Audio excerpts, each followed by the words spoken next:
अस्सलामुअलैकुम। उम्मीद करता हूँ कि आप तमाम दोस्त खैरियत से होंगे, ठीक होंगे, खुश होंगे। तो दोस्तों आज मैं मौजूद हूँ पुल 11 पे।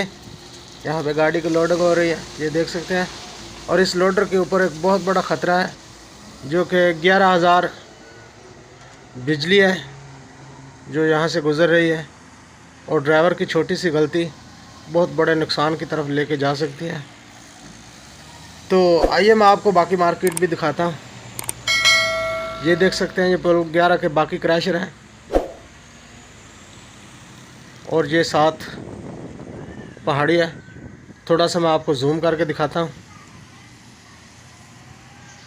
यह है जी पहाड़ी, जिसे काट कर बारीक पत्थर बनाया जाता है, जो आप घरों में इस्तेमाल करते हैं। बजरी घर बनाते हैं, कंक्रीट वगैरह, ये सभी के लिए है। और ये है सरगोदा रोड, सरगोदा से फैसलाबाद रोड, ये आप देख सकते हैं। तो हमारी गाड़ी की लोडिंग तकरीबन मुकम्मल हो चुकी है। मिलेंगे इंशाल्लाह नेक्स्ट वीडियो पे, तब तक के लिए इजाज़त दें। अल्लाह हाफिज़।